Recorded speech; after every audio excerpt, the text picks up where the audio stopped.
Ya,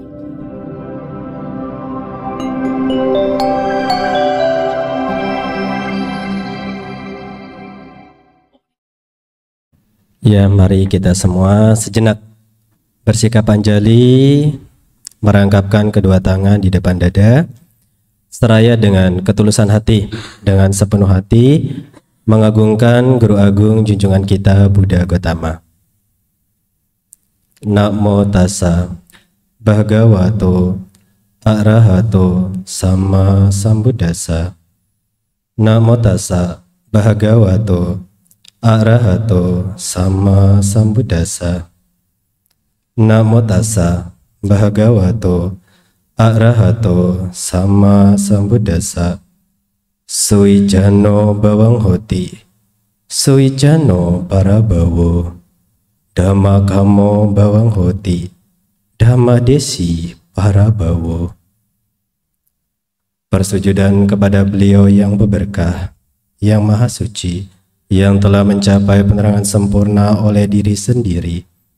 Persujudan kepada beliau yang berberkah, yang maha suci, yang telah mencapai penerangan sempurna oleh diri sendiri. Persujudan kepada beliau yang berberkah, yang maha suci, yang telah mencapai penerangan sempurna oleh diri sendiri. Dengan mudah dapat diketahui seseorang yang akan mengalami kemajuan, begitu pula dengan mudah dapat diketahui seseorang yang akan mengalami kemunduran. Seseorang yang mencintai Dhamma akan mengalami kemajuan, sementara mereka yang membenci Dhamma akan mengalami keruntuhan. Dikutip dari Parabhawa Sutta.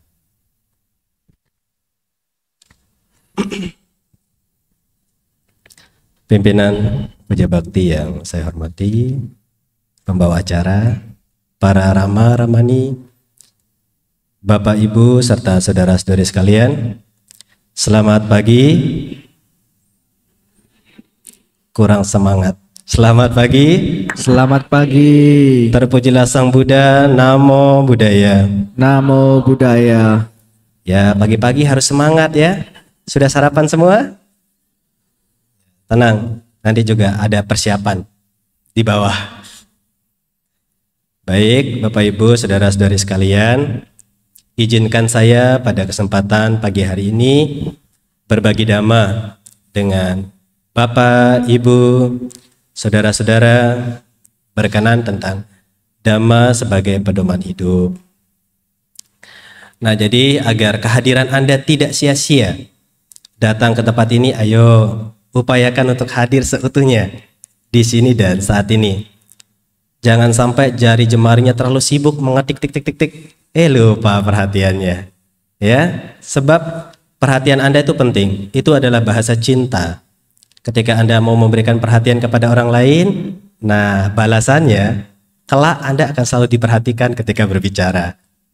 Jangan sakit hati. Esok-esok kalau Anda sedang berbicara, kok nggak diperhatikan? Gimana rasanya kalau bicara gak diperhatikan? Ya, jadi ayo, mari Bapak, Ibu belajar untuk hadir di sini dan saat ini seutuhnya. Tidak hanya tubuh badan jasmani, tetapi upayakan batin Anda juga di sini saat ini. Dengan apa? Memberikan perhatian penuh kesadaran. Setuju? Oke, jika Anda setuju, mari dengarkan dengan sesama ya Bapak Ibu dan sekalian.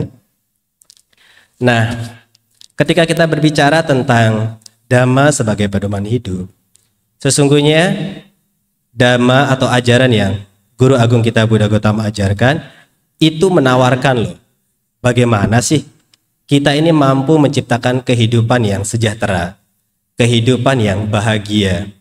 Bagaimana kita ini mampu memberikan kontribusi terhadap siapa?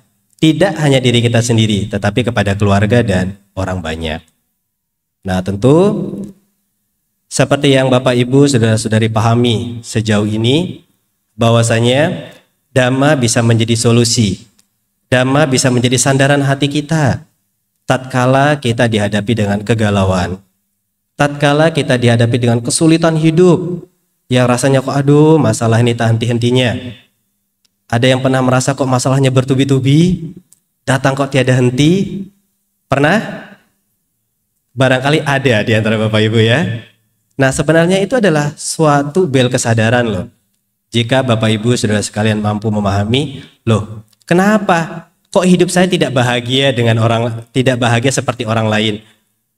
Jadi, terkadang ada suatu pola pikir semacam demikian terlintas nih di kesadaran kita. Jikalau Bapak Ibu saudara-saudari pernah mengalami hal demikian, itu pertanda kebajikan kita sudah mulai berkurang. Sehingga potensi karma-karma buruk ini berbuah terus. Nah, maka begitu masalah satu belum selesai, datang masalah kedua, datang masalah ketiga. Nah, maka perlu memahami bahwa perbuatan baik yang kita lakukan ini juga sebagai karma pendukung. Bagaimana memunculkan karma-karma baik di masa lampau itu tuh berbuah tepat pada waktunya. Ketika seseorang sudah paham, yakin terhadap Guru Agung Buddha Gautama, maka apa dhamma yang diajarkan beliau itu menjadi pedoman yang penting. Nah, Bapak Ibu, menjadi pertanyaan. Izinkan saya awali dengan sebuah pertanyaan. Sejauh ini, apakah Bapak Ibu yakin terhadap Sang Buddha? Tuh, jawabnya aja masih 30%. Bapak-bapak, yakin tidak terhadap Sang Buddha? Yang jawab bapak-bapak, kok ibu-ibu jawab? Ntar ada waktunya. Kalau ibu-ibu sendiri, apakah yakin terhadap Sang Buddha? Yakin 100%? Tuh kan, jawabnya aja kok masih ragu-ragu gitu loh. Yakin apa tidak? Harus yakin. Nah, sebab kalau Bapak Ibu sudah sekalian pernah membaca di buku bab pertama Manual Abhidhamma yang ditulis oleh Asin Keminda tentang Dasa Tathagata Bala, 10 kekuatan atau kemampuan yang dimiliki oleh Sang Buddha. Salah satu di antara 10 itu menyebutkan bahwa Sang Tathagata mengetahui sebagaimana adanya kecenderungan, watak, karakter dari makhluk lain atau orang lain. Nah, sehingga kalau Bapak Ibu pernah membaca riwayat kehidupan atau kronologi Buddha Gautama, Guru Agung kita Buddha Gautama ini piawai sekali, pinter, ya, dalam artian ketika mengajarkan dhamma ini pendekatan emosionalnya kuat. Nah, maka pernah kan salah satu cerita di Dhammapada itu, ketika ada seorang pengembala yang mengembalakan sapinya, dia merasa lapar sekali, ya, merasa lapar. Nah, Sang Buddha mengetahui, wah, kalau orang lapar tuh sulit untuk menerima dhamma, maka ya diberikan kesempatan untuk memberikan makanan kepada gembala tersebut. Agar apa? Ketika dia sudah siap, ya, tidak ada gangguan dari fisiknya, maka akan lebih mudah menerima dhamma yang disampaikan oleh beliau. Nah, maka tadi ditanya sudah sarapan belum? Sudah kan? Ya, kalau Anda sudah sarapan, nah tadi makanan fisik, sekarang kita mencoba untuk memberikan makanan batin kita. Bapak Ibu, saudara-saudara sekalian, bahkan di dalam Dhammapada Magawaga syair 276 di situ disebutkan, para Buddha hanya menunjukkan jalan, engkaulah yang harus berusaha. Sampai di sini paham kan? Para dokter pun hanya memberikan resep kok. Ini loh obatnya. Kalau mau sembuh, minum obatnya. Sama kan? Nah, sehingga apakah hanya ketika kita diberikan saran, oh ini begitu, kita langsung bahagia? Tidak. Harus ada gerak aktif, ya. Jadi kita tidak pasif mempelajari dhamma, itu kita yang aktif. Jadi kita tidak pasif. Maka seperti yang Sang Buddha katakan di dalam Dhammapada Magawaga syair 276 itu, para Buddha itu hanya menunjukkan jalan, ini loh jalannya. Anda mau melalui atau tidak? Nah, sehingga sebagai salah satu bentuk perhatian beliau terhadap kesejahteraan dan kebahagiaan para perumah tangga, banyak sekali sutta-sutta yang kita temukan. Bagaimana beliau memberikan arahan kepada Anathapindika, bagaimana beliau memberikan arahan kepada Wisaka, Raja Pasenadi, ya, dan juga para upasaka-upasika lainnya pada era beliau. Nah, seperti halnya Ketika Raja Pasenadi pada suatu waktu berada di hutan, beliau merenung dengan seksama. Siapa sekiranya yang menjadi pelindung sejati bagi seseorang? Nah, dia menyadari, kendati pun seseorang ini memiliki pasukan bergajah, pasukan berkereta, ya, pasukan yang membawa senjata, ternyata tidak mampu untuk melindungi seseorang. Dalam artian apa? Dia tidak mampu melindunginya dari dalam. Namun sebaliknya, seseorang yang mengarahkan pikirannya dengan baik, ya, menjaga ucapan dengan baik, terus tingkah laku baik, sesungguhnya orang tersebut dikatakan sebagai yang terlindungi. Dari buah perenungan yang muncul di arus kesadaran Raja Pasenadi pada suatu ketika itu, ingin memastikan benar tidak dari buah pikir yang muncul dalam kesadarannya itu ingin disampaikan kepada Sang Buddha. Lantas Raja Pasenadi datang kepada Sang Buddha kemudian menyampaikan buah pikir tersebut. Oh Sang Tathagata, siapa yang sejatinya sebagai pelindung bagi seseorang? Nah, Raja Pasenadi menyampaikan, kendati pun seseorang memiliki pasukan bergajah, pasukan berkereta, berkuda, memegang senjata di tangan kiri dan tangan kanan, tidak mampu melindungi seseorang itu secara seutuhnya. Namun bagi mereka yang memiliki pemikiran yang baik, ucapan yang baik, tingkah laku yang baik, sejatinya ia melindungi dirinya sendiri. Oh benar Raja, demikianlah. Nah maka ketika Bapak Ibu menjadikan Dhamma sebagai pedoman hidup, tahu seni berpikir, tahu seni berbicara, dan tahu seni berperilaku. Coba, tidak sedikit kok di antara kita ini yang sampai saat ini masih terus dibenturkan pikirannya, entah itu tentang masa lalu, ya, dibenturkan pikirannya tentang rencana-rencana hal-hal apa yang akan kita lakukan di masa depan. Benar tidak? Bahkan diminta meditasi 10 menit saja, waduh, pikirannya ini bergulat dengan rencana-rencana, hayalan, imajinasi dan sebagainya. Ada yang begitu? Jujur saja, jujur lebih baik loh.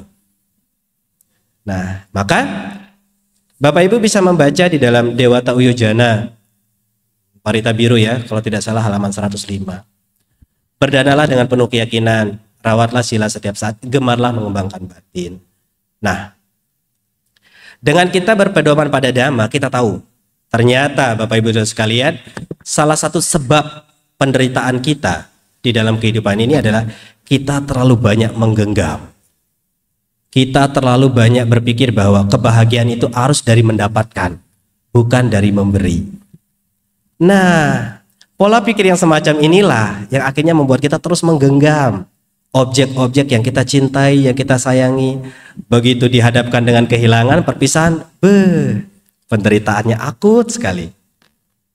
Nah, maka ketika kita menjadikan Dhamma sebagai pedoman hidup, ada praktik, ada daya upaya yang perlu kita lakukan. Apa? Yang pertama adalah kita mampu memahami bahwa berdana itu harus dilandasi dengan keyakinan, dengan pengertian yang benar. Jadi kalau Bapak Ibu berdana, upayakan memiliki pengertian yang benar. Saya memberi ini untuk apa? Memperindah batin saya ini loh.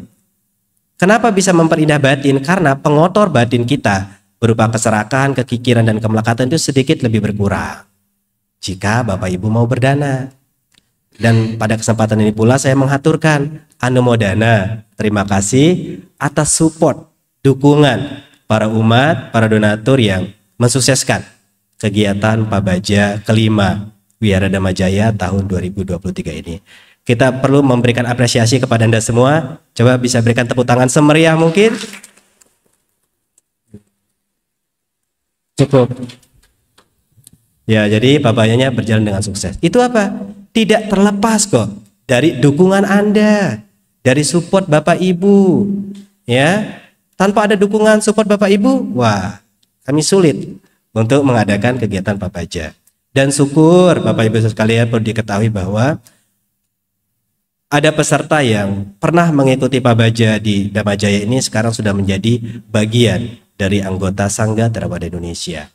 Itu menjadi kebahagiaan tersendiri loh bagi Wihara Dhamma Jaya. Ya, sudah dua biku baru itu yang memang alumni Pabaja di Wihara Dhamma Jaya. Luar biasa. Tepuk tangan lagi sekali lagi ya. Oke, cukup. Nah, ketika kita paham bahwa berdana itu untuk memperindah batin saya, kita tidak perlu berpikir dua kali. Kita berdana pure untuk memurnikan kita punya batin. Jangan sampai kita dikotori oleh kemelekatan, keterikatan, dan itu yang kerap kali orang tidak sadari. Kenapa kok sampai saat ini susah untuk melepas, susah move on? Ya itu karena faktor karakteristik dari keserakahan itu, dia menggenggam, dia mengikat. Ya. Jadi perlu berlatih dengan mempraktekkan apa? Berdana dengan penuh keyakinan, didasari dengan pengertian benar. Nah, lalu rawatlah sila setiap saat. Maka Dhamma ini menawarkan, ini loh jalannya. Jikalau ingin bahagia, kita perlu mempraktekkan beberapa item Dhamma. Ya, seperti halnya berdana, kemudian menjaga moralitas. Nah, tidak hanya sempit pemikiran kita hanya menjalankan 5 sila, tetapi perlu menjaga etika perilaku dalam kehidupan sehari-hari. Kita loh hidup tidak sendiri, bahkan organisasi kecil kan keluarga kita, ya. Nah, sehingga kita perlu menjaga cara kita bersikap, cara kita menghargai satu sama lain. Tidak mudah menyalahkan orang lain jikalau mengalami kesulitan-kesulitan. Ada masalah gara-gara kamu loh. Coba tidak ada kamu, saya tidak akan menderita. Tidak demikian. Maka perlu kita menjaga etika perilaku kita yang baik. Maka salah satu cara untuk merawat keharmonisan, kebahagiaan hidup bersama itu adalah memiliki perilaku yang murah hati. Ya, ucapannya penuh kasih. Maka apakah pagi hari tadi suami-suami ini sudah menyapa istrinya? Selamat pagi, mama, gitu sudah? Sudah, berapa orang yang menyapa istrinya tadi? Ayo. Biar nanti menjadi contoh bagi yang lain. 1, 2. Waduh, 99% kemana ini? Kalau istrinya sudah menyapa suaminya tadi pagi? Tidak. Wah, parah juga nih. Nah, jadi sederhana loh. Padahal yang sederhana kok tidak mau dilakukan. Menyapa di ruang lingkup kecil saja tidak. Apalagi ketemu di lingkup yang besar seperti ini. Jadi pertanyaan nih. Ya. Nah, maka dalam hal menjaga sila, menjaga moralitas, ada aspek-aspek yang perlu kita praktekkan. Sesuatu yang kita praktekkan dalam kehidupan sehari-hari itu menuju kepada orang lain. Ucapan lemah lembut, ya jangan sampai kalah lah dengan pegawai-pegawai Pertamina. Senyum, salam, sapa. Sudah tersenyum hari ini? Kalau Anda masih kalau Anda masih cemberut nih, waduh, banyak beban pikiran ini. Kita butuh tersenyum, Bapak Ibu sekalian. Sederhana, tetapi bisa menimbulkan kebahagiaan. Ya, coba saya mau lihat senyum Anda. Buka maskernya sebentar, bagi Bapak Ibu. Ya ini praktek loh. Kita belajar tuh tidak hanya dengar saja, tapi dipraktekkan loh. Ayo, hitungan ketiga, Bapak-bapak harus tersenyum. 1, 2, 3. Kalau sulit tersenyum, lihat senyum saya, nanti akan ketularan kok. Coba, ibu-ibunya, 1, 2, 3, tersenyum. Iya. Jangan sampai bibirnya tersenyum, hatinya terluka ya. Jadi sederhana, kita perlu memberikan ucapan penuh kasih. Hal yang sederhana yang perlu kita lakukan, memberikan senyuman kepada orang-orang terdekat kita. Karena kalau kita amati ya, semakin bertambahnya umur seseorang, kok semakin sulit ya untuk tersenyum. Apakah karena faktor banyak tekanan hidup ya, beban hidup yang dipikirkan, sehingga tersenyum ini sulit sekali. Nah, jadi jikalau kita memperhatikan Dhamma sebagai pedoman hidup kita sudah paham berdana dengan penuh keyakinan ya, lalu kita menjaga sikap tata cara perilaku kita dengan tidak mengabaikan senyum, salam, sapa, itu sudah baik sekali. Nah, lalu gemarlah mengembangkan batin. Tadi ketika ada sesi meditasi, pas meditasinya masih ada yang tegang-tegang, atau masih ada cemberut gini? Ada? Meditasi pun Anda butuh tersenyum loh. Loh, kok butuh? Iya. Coba ketika Anda bermeditasi dengan tenang, sedikit tersenyum secara alami, damai sekali. Ya, kalau kita terlalu tersenyum cemberut seperti ini, udah keningnya mengerut lagi ya. Ya kan? Kita butuh sedikit tersenyum. Maka ada praktik meditasi ya yang diajarkan oleh Bante Wimala Ramsi dari Malaysia tuh, manis tersenyum itu dipraktekkan ketika melakukan meditasi dalam upaya mengembangkan batin loh. Maka kalau ditanya ya, ketika meditasi meta bhavana, semoga semua makhluk berbahagia, semoga semua makhluk berbahagia, semoga semua bahagia. Lah, Anda sendiri belum bahagia. Ayo, bisa tidak kita berbagi aspirasi kebahagiaan kepada makhluk lain sementara kita belum bahagia loh, belum merasakan sukacita. Bisa tidak? Jangan membohongi diri sendiri ya. Maka perlu ketika kita mencoba untuk mengembangkan batin, paham bagaimana sih sekarang kita berpedoman pada Dhamma. Dhamma itu adalah sumber kebahagiaan. Ketika berlatih bhavana kendati pun tidak lama, upayakan kita ini benar-benar merasakan santai, rileks, tidak tegang. Maka butuh dalam persiapan bhavana, Anda mencoba untuk merelaksasikan tubuh badan jasmani ini terlebih dahulu. Duduklah yang tegak, ya. Perut agak ditarik ke depan, dagu ditarik ke belakang, lurus, sejajar, namun rileks dan waspada.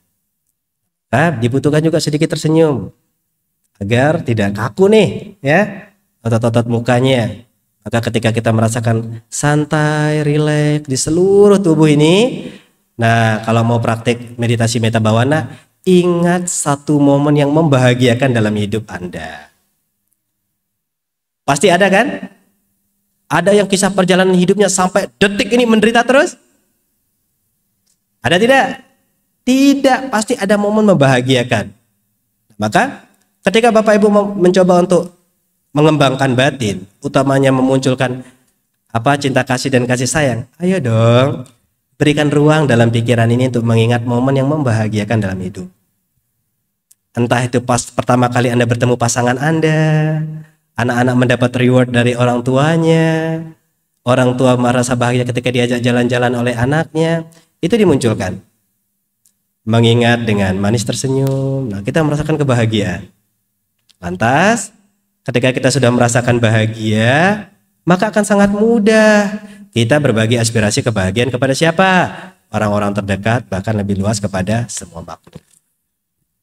Ya, jadi ini bisa dipraktekkan nanti. Setelah Anda pulang, ya bisa praktekkan. Nah, maka dalam upaya menjadikan Dhamma sebagai pedoman hidup, kita tahu bagaimana sih kiat-kiat apa yang perlu kita lakukan. Nah, bahkan sebagai bentuk perhatian Sang Buddha terhadap kesejahteraan kebahagiaan para perumah tangga, ya tidak bosan-bosan. Saya barangkali pernah menyampaikan juga di dalam Digajanu Sutta itu, Sang Buddha menyampaikan loh 4 Dhamma yang menjadi penyebab kesejahteraan dan kebahagiaan sebagai seorang perumah tangga. Apakah Bapak Ibu masih mengingat hal itu? Lupa? Ingin diingatkan kembali apa tidak? Tidak. Ayo, jawab dong. Ingin diingatkan kembali apa tidak? Yang jawab cuma 30%, kecewa saya. Ingin diingatkan apa tidak? Ya, ini ada di Anguttara Nikaya kelompok 8. Bagaimana sih ya kiat-kiat atau cara-cara bagi seorang perumah tangga untuk menciptakan, jika berpedoman pada Dhamma, maka jaminannya kehidupannya adalah sejahtera dan bahagia. Yang pertama adalah kesempurnaan inisiatif. Ya, Uttana Sampada. Nah, jadi coba kita setiap hari, apalagi sekarang seiring perkembangannya zaman teknologi informasi, kita itu harus punya banyak inisiatif loh. Yang punya produk, ada yang miliki perusahaan dalam produk makanan, minuman, atau jasa, itu harus piawai menggunakan perkembangan teknologi saat ini. Bagaimana yang menggunakan digital marketing dengan baik, itu kesempurnaan inisiatif. Peka terhadap lingkungan sekitar. Ya, jadi kita hidup di Indonesia ini kan banyak kebutuhannya. Maka dengan seiring perkembangannya kemajuan teknologi dan informasi, inisiatiflah. Bagaimana agar Bapak Ibu memperoleh income yang lebih besar. Dalam artian Anda pandai, piawai melihat kebutuhan-kebutuhan sekitar. Kalau hanya mengandalkan pemasaran hanya dari memasang spanduk, tidak dijangkau banyak orang. Gunakanlah sosial media yang Anda miliki, membuat platform sosial media. Ini kesempurnaan inisiatif loh, ya. Ternyata tidak hanya berhenti di situ Bapak Ibu saudara sekalian. Kita boleh inisiatif, kita boleh banyak income. Tetapi Sang Buddha juga menyarankan bagaimana untuk melindungi pendapatannya itu. Sebab sewaktu-waktu harta yang kita miliki ini bisa terbakar loh. Ya, bisa hanyut oleh banjir, bisa hilang karena pengaruh yaka gandaba atau ahli waris yang tadi kehendaki mencuri, bisa hilang. Nah, maka jika harta duniawi bisa kita simpan dengan aman dengan investasi ke bank atau beli perumahan-perumahan, invest di sana, tetapi untuk kebajikan Anda perlu invest, melakukan perbuatan-perbuatan baik. Ya salah satunya Anda datang ke tempat ini. Itu cara menginvest kebajikan. Ini sebab-sebab kebahagiaannya. Jadi untuk para berumah tangga ya, Anda harus mengamankan pendapatan itu. Jadi sudah dapat nih, jangan begitu dapat habis, begitu dapat habis. Nah, dan yang ketiga adalah Sang Buddha menyarankan untuk memiliki teman yang baik. Karena pergaulan ini mempengaruhi Anda loh. Jika kita bergaul dengan orang-orang yang tidak baik, wah, kita bisa saja ikut hanyut dalam pergaulan tersebut. Jangan seperti daun kering yang begitu jatuh di aliran sungai, hanyut. Kita perlu memiliki sahabat-sahabat yang baik. Karena sahabat yang baik ini mengingatkan kita, ayo kita kewiyara, ayo kita berbuat baik.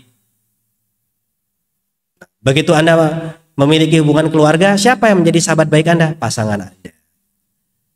Saya sulit sekali menemukan teman yang baik dalam kehidupan ini. Ketika Anda sulit untuk mencari, maka jadilah orang baik. Anda yang akan dicari. Maka dengan kita memiliki kesempurnaan inisiatif, kesempurnaan dalam pelindungan dan teman yang baik, lantas yang keempat yang Sang Buddha sampaikan adalah kehidupan yang seimbang. Ya, jangan hidup ini terlalu hedon loh Bapak Ibu sekalian. Maka ada sesekali waktu Bapak Ibu perlu menengok kembali tempat-tempat Anda menyimpan pakaian. Utamanya untuk bapak-bapak ini triknya ya. Jikalau para istrinya sering, ayo Pak kita ke mall cari baju. Ajak aja shopping dulu, istrinya lihat lemarinya. Coba lihat. Berapa banyak pakaian ini? Beli sekali paling cuma dipakai 2-3 kali, masuk lemari enggak keluar-keluar. Ada yang begitu? Ada. Maka kehidupan yang seimbang nih sangat Anda butuhkan di era saat ini. Sebab banyak sekali bentuk promosi-promosi, buy one get three, buy one get two. Waduh, ini kalau mata tidak terkendali bisa tergiur ya. Keinginannya meronta-ronta. Akhirnya tidak bisa membatasi ini keinginan atau kebutuhan. Maka bagi bapak-bapak juga perlu tegas kalau diajak oleh pasangannya, ayo Pak kita shopping cari baju. Ma, coba dong lihat lemari ini. Betapa banyak pakaian sudah masuk ke sini. Nah, caranya bagaimana Bapak Ibu? Ketika Anda membeli sesuatu yang baru, berani tidak kita mengeluarkan yang lama? Ya. Jangan terus membeli yang baru Anda simpan, yang lama tidak digunakan. Justru yang lama ini pun bisa menjadi cara Anda untuk melakukan perbuatan baik. Ya, apa yang kita miliki yang sudah tersimpan lama ini Anda bisa keluarkan, Anda donasikan, pergi ke panti lansia ya, berbagi kepada anak-anak yang kurang beruntung. Karena apa? Ketika Anda berdana pakaian, sama halnya Anda berdana perlindungan ya. Kita melindungi mereka dari apa? Panas matahari, dinginnya udara. Nah, jadi umat Buddha tidak hanya paham berdana untuk mengurangi kemelekatan segala macam, kehidupan yang seimbang penting. Di tengah kehidupan yang hedon saat ini, banyak orang senang koleksi ini, koleksi itu. Tapi hati-hati, jika banyak barang koleksi kita, jika kita tidak sikapi dengan bijak, pemikiran yang bijak, itu akan menjadi sebab-sebab kemelekatan. Sulit sekali melepas. Nah, giliran sudah sakit, ya, maaf kata, menjelang akhir hayat, sulit melepas itu penyebab juga sulit untuk melanjutkan kehidupan selanjutnya. Kenapa? Kekuatan, dorongan, keterikatan, kemelekatan yang kuat sekali. Maka butuh untuk kehidupan yang seimbang. Ya, jadi Bapak Ibu sekalian, izinkan saya menyimpulkan pesan Dhamma pada pagi hari ini berkenan tentang Dhamma sebagai pedoman hidup. Jadi, kalau Bapak Ibu belajar Dhamma ini ajaran yang Sang Buddha ajarkan itu menawarkan. Ini loh jalannya, Jikalau Anda ingin hidup sejahtera bahagia, seperti apa yang Sang Buddha sampaikan di dalam Digajati Sutta, ya, ada 4 hal.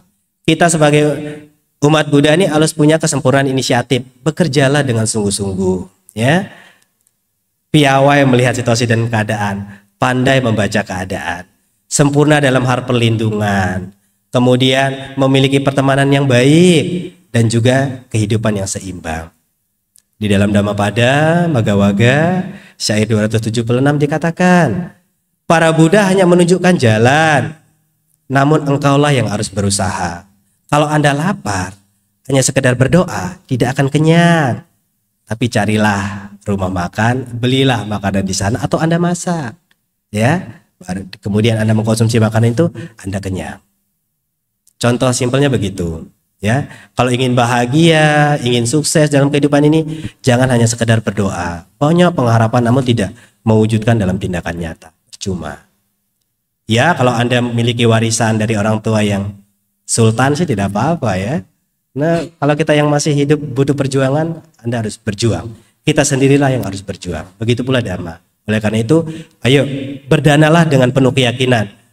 Rawatlah sila kita setiap saat dan gemarlah mengembangkan batin. Karena kebahagiaan itu juga muncul dari dalam diri kita. Di luar ini hanya beberapa persen. Namun yang banyak mempengaruhi bahagia tidaknya kita dalam kehidupan ini, faktor dari dalam. Bagaimana cara kita menyikapi, bagaimana cara kita menerima sesuatu yang ada di luar diri kita. Itu terjadi kalau batin kita sudah sedikit dewasa. Tidak mudah marah-marah. Daripada marah-marah lebih baik ramah-ramah. Ya. Nah sehingga apa? Kita akan menciptakan kebahagiaan dan kesejahteraan dalam kehidupan saat ini. Terima kasih atas perhatiannya. Mari semua sejenak bersikap anjali. Semoga apa yang saya sampaikan pada kesempatan ini sebagai pengingat. Ya, tetap semangat di dalam kebajikan-kebajikan. Karena setiap tindak bajik yang Anda lakukan adalah sebab-sebab kebahagiaan. Tidak hanya dalam kehidupan ini, tetapi juga untuk kehidupan pada masa mendatang. Sabesata Bhavantu Sukhitata. Semoga semua makhluk berbahagia.